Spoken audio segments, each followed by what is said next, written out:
আসসালামু আলাইকুম প্রিয় দর্শক। আজকের পর্বে ৫ টুকরা গরুর মাংস আর সেদ্ধ ৫টি ডিম দিয়ে খুবই মজার কোপ্তা তৈরি করে দেখাবো, যেটা ইফতারের জন্য একদম পারফেক্ট। কেউ চাইলে মুরগির মাংস দিয়েও কিন্তু এটা তৈরি করে নিতে পারবেন।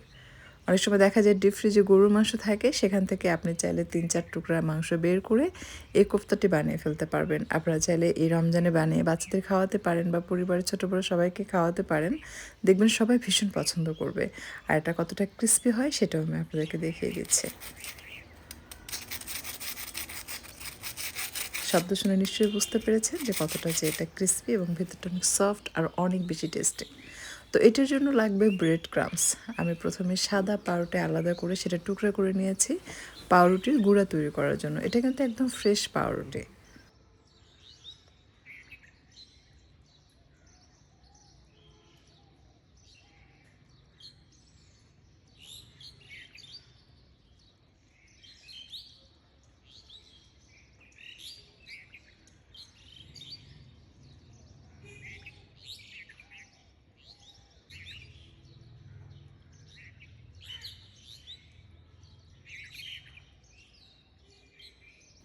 আমরা এই সাদা পাউরুটির গুঁড়া দিয়ে মাংসটাকে ম্যারিনেট করব, তাই এটা আমরা সেপারেট করেছি।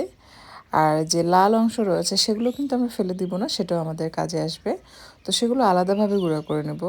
যখন আমরা কোপ্তাটাকে রোল করব তখন আমরা এই লাল যে পাউরুটির গুঁড়া সেটা আমরা ইউজ করব। তো দুটো আলাদা আলাদাভাবে আমি গুঁড়া করে নিয়েছি।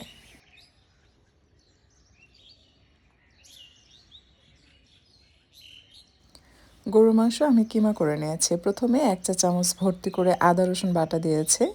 এরপর দিয়ে দিলাম উঁচু করে 1/2 চা চামচ মরিচের গুঁড়া। আমার কাছে মনে হচ্ছে ঝালটা কম হবে, তাই আবারও একটু দিলাম। আর 1/2 চা চামচে একটু কম হবে উঁচু করে কালো গোলমরিচের গুঁড়া দিয়েছি।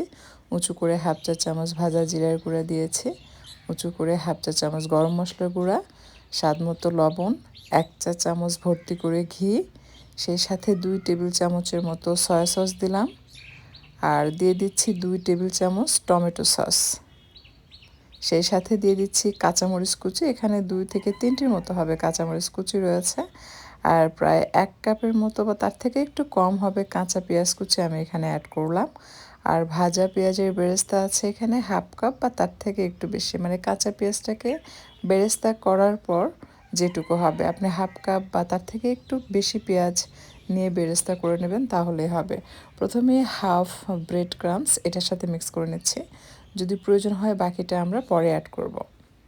তো এটাকে খুব ভালোভাবে মেখে নিতে হবে। যেমন মাংস আমরা ম্যারিনেট করার সময় খুব সুন্দরভাবে মাখিয়ে নিই, কারণ আমরা জানি যত ভালোভাবে মাখাতে পারবো মাংসের স্বাদটা ততই বৃদ্ধি পাবে। সো এই কিমার ক্ষেত্রেও তাই, আপনি যত সময় নিয়ে সুন্দর করে মাখাতে পারবেন তত বেশি ভালো লাগবে। আর এর মাঝে কিন্তু আমি লেবুর রস দিয়েছি 1 চা চামচের মতো বা তার থেকে একটু বেশি হতে পারে। বাকি যে ব্রেড ক্রামস রয়েছে সেটা দিয়ে সাথে আবারও 1 চা চামচ ঘি দিয়ে এটাকে মাখিয়ে নিচ্ছি। এই সময় এত সুন্দর ঘ্রাণ পাবেন আপনি, আপনার কাছে মনে হবে যে এটা কাঁচাই খেয়ে ফেলে।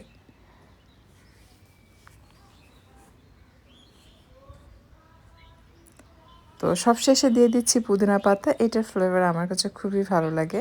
কেউ চাইলে ধনিয়ার পাতাও অ্যাড করতে পারবেন, তবে পুদিনা পাতা দিলে বেশি ভালো হয়। আর একটা বিষয়, লেবু রস অবশ্যই দিবেন, এতে করে এটা কিন্তু জুসি হয়। আবার অনেক সময় দেখা যায় যে মাংসের যে স্মেল থাকে সেটাও কিন্তু থাকে না।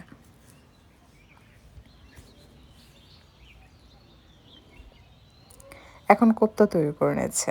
এর জন্য পরিমাণ মতো হাতের মধ্যে মাংসের কিমা নিয়ে এটার উপরে সেদ্ধ ডিম দিয়ে এমনভাবে সেট করতে হবে যেন ডিমের উপরে পাতলা একটা লেয়ার থাকে মাংসের। অনেক বেশি মোটা করবেন না, একটু পাতলা করে লেয়ারটা দিবেন, তাহলে বেশি ভালো হবে। এতে করে 5 টুকরা মাংস দিয়ে এরকম 8টি ডিম আপনারা তৈরি করে নিতে পারবেন, ডিমের কোপ্তা। এইভাবে বানালে কিন্তু অনেক বেশি মাংসের প্রয়োজন হয় না যে আপনি 1/2 কেজি বা 1 কেজি নিয়ে এসে বানাবেন, দরকার নেই। আপনি যখন কিমা দিয়ে কোনো কিছু বানাবেন এই টাইপ, দেখবেন ব্রেড ক্রামস বেশি করে দিলে এটার পরিমাণ বেড়ে যায়। আমার কাছে মনে হয় যে বরকতময় একটা রেসিপি কিমা দিয়ে এই ধরনের কোনো কিছু তৈরি করলে। আমি 5টা ডিমের কোপ্তা তৈরি করেছি এবং বাকি যে কিমা বেঁচে গিয়েছে এইটা দিয়ে আমি কিন্তু চপ তৈরি করেছি। অর্থাৎ আপনি 2 টুকরা দিয়েও কিন্তু 2 থেকে 3 টুকরা দিয়েও 5টির মতো আপনি ডিমের কোপ্তা তৈরি করে নিতে পারবেন। তো অনেক বেশি মাংসের কিন্তু প্রয়োজন হচ্ছে না। আচ্ছা যাই হোক, এখন আমরা ডিম ময়দার মিশ্রণ তৈরি করে নিচ্ছি। এর জন্য একটি ডিম, পরিমাণ মতো ময়দা, স্বাদ মতো লবণ এবং নর্মাল পানি দিয়ে এটাকে খুব ভালোভাবে মিশিয়ে নিতে হবে। এই মিশ্রণের মধ্যে কোপ্তা ডিপ করে যখন ব্রেড ক্রাম্বসের মধ্যে গড়ানো হয় তখন ওপরের যে লেয়ারটা সেটা খুব সুন্দর হয় এবং ব্রেড ক্রাম্বস খুব সুন্দরভাবে সেট হয়ে যায়।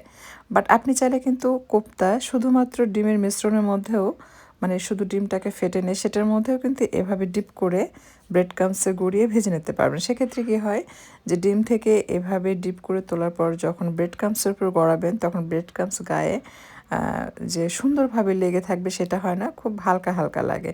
বাট এভাবে যদি আপনি ময়দা ডিমের মিশ্রণ তৈরি করে ব্রেড ক্রাম্বসে গড়ান দেখবেন খুব সুন্দরভাবে এটা উপরে ব্রেডগুলো সেট হয়ে যায়, যেটার জন্য উপরের লেয়ারটা একটু মোটা হয় এবং এটাকে অনেক বেশি ক্রিস্পি করতে হেল্প করে।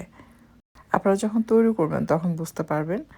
তো এভাবেই সবগুলো আমি তৈরি করে নেব। আপনারা দেখতে পাচ্ছেন যে আমি সবগুলোই তৈরি করেছি। একবার ভাবুন তো মাত্র ৫ টুকরা মাংস দিয়ে কতগুলি চপ এবং নারগিস কোপ্তা তৈরি করা সম্ভব। এটা কিন্তু ডুবো তেলে ভাজতে হবে। আমি আগে থেকেই তেল দিয়েছে।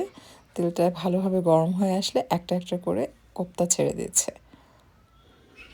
তবে চুলার তাপ কিন্তু মিডিয়াম বা তার থেকে কম থাকবে, হাই ফ্লেমে রাখবেন না, তাহলে দ্রুত ওপরে কালার চলে আসবে, ভেতরে কিমাটা সেদ্ধ হবে না। তো মিডিয়াম থেকে কম আছে, প্রথমে মিডিয়াম আঁচে রাখবেন, তেল ভালোভাবে গরম হলে মিডিয়াম থেকে কম আঁচে রাখবেন, রেখে বারে বারে উল্টিয়ে পাল্টিয়ে ভাজবেন, তাহলে উপরে কালারটাও খুব সুন্দর আসবে, মাংসটাও খুব সুন্দরভাবে সেদ্ধ হবে। তো ভাজা হয়ে গেছে, তেল ঝরিয়ে আমি উঠিয়ে আপনাদেরকে এখন সার্ভ করে দেখাবো যেটা কেমন হয়েছে আর কতটা ক্রিস্পি হয়েছে, আপনারা দেখলেই বুঝতে পারবেন। তো হালকা আঁচে ভাজলে কি হয়, এটার কালারটাও কিন্তু খুব সুন্দর আসে। আপনারা নিশ্চয়ই দেখেই বুঝতে পাচ্ছেন যে কালারটা যে কতটা নাইস লাগছে। আমি সামান্য পুদিনা পাতা দিয়ে এটাকে গার্নিশ করছি দেখার সৌন্দর্যের জন্য। এখন আপনাদেরকে কেটে দেখাবো। সারাদিন রোজা শেষে এই ধরনের আইটেম যদি ইফতারে থাকে তো মনে করেন যে অন্যরকম ব্যাপার স্যাপার, সবার খুবই ভালো লাগবে। আর যখন আপনি দেখবেন টেবিলে এটা বানিয়ে রেখেছে দেখেই মন চাইবে যে কখন ইফতার করব। আশা করছি আজকের রেসিপি ভালো লেগেছে আপনাদের কাছে। যদি ভিডিওটি ভালো লাগে লাইক কমেন্ট শেয়ার করে চ্যানেলটি সাবস্ক্রাইব করে পাশে থাকবেন। ধন্যবাদ, সবাইকে বিদায় নিচ্ছে। আবারও চলে আসবো পরবর্তীতে আপনাদের জন্য মজার কোনো রেসিপি নিয়ে।